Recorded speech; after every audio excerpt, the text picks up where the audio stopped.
आखिर बात क्या है भाई साहब? इस पर नागेंद्र बोला, नील नील वायुपुत्र अब 13 साल का बच्चा नहीं है, वो बड़ा हो रहा है और उम्र के साथ उसकी शारीरिक शक्ति भी बढ़ेगी। अब हमें उसका कुछ करना होगा। नागेंद्र की बात सुनकर यजुवेंद्र को हंसी आने लगी, लेकिन उसने खुद को संभालते हुए कहा, अरे भाई साहब, आप इस बात से परेशान है क्या? वो एक गुलाम है जो पिछले 3 साल से इतनी मार खा चुका है कि उसके शरीर में लड़ने की शक्ति होना तो दूर, उसके शरीर में आत्मा को पकड़े रखने की भी शक्ति नहीं होगी। आप बेफिक्र रहिए। नागेंद्र यजुवेंद्र को बीच में ही टोकते हुए बोला, और नीलिमा, वो सप्त सिंधु आश्रम में महायोद्धा बनने की कगार पर होगी।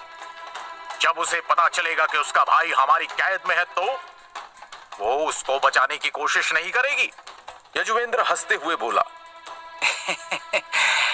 भाई साहब, आपको क्या लगता है मैंने इस बारे में नहीं सोचा होगा? आप निश्चिंत रहिए, नीलिमा का भी इंतजाम हो चुका है। कहते हुए यजुवेंद्र के चेहरे पर एक कुटिल मुस्कान थी। यहां प्रशिक्षण स्थल में नील बुरी तरह शिष्यों से मार खा रहा था कि तभी रेशमी कपड़े पहने एक युवक दिखाई दिया, जिसके पीछे कई लोग सहायकों की तरह चल रहे थे। युवराज आ गए। प्रशिक्षण स्थल पर मौजूद शिष्यों ने अपना अभ्यास रोक दिया और उस युवक की चापलूसी करने में लग गए। युवराज, आखिर आप साधना से बाहर आ ही गए। आप काफी ऊर्जावान और तरोताजा दिख रहे हैं। लगता है आपने खुद को काफी मजबूत बना लिया है। हमारे युवराज बहुत प्रतिभाशाली हैं। ये हमारे सुंदरनगर की शान है। मुझे यकीन है इन्होंने अपना स्वाधिष्ठान चक्र जागृत कर लिया है और वीर योद्धा बन गए हैं। नील की नजर रेशमी कपड़े पहने उस लड़के पर पड़ी तो उसके भीतर क्रोध की एक ज्वाला भड़क उठी।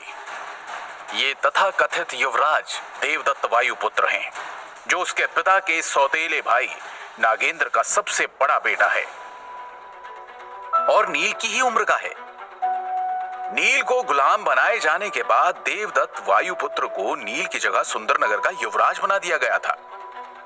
कुछ समय से देवदत्त वायुपुत्र अपनी साधना पर ध्यान देने के लिए एकांत में चला गया था, इसलिए कई दिनों से वो कहीं दिखाई नहीं दे रहा था। अब उसे देखकर कोई भी बता सकता था कि एकांतवास से बाहर आने के बाद वो और भी मजबूत हो गया है। देवदत्त को महसूस हुआ कि कोई पैनी नजर से उसे देख रहा है।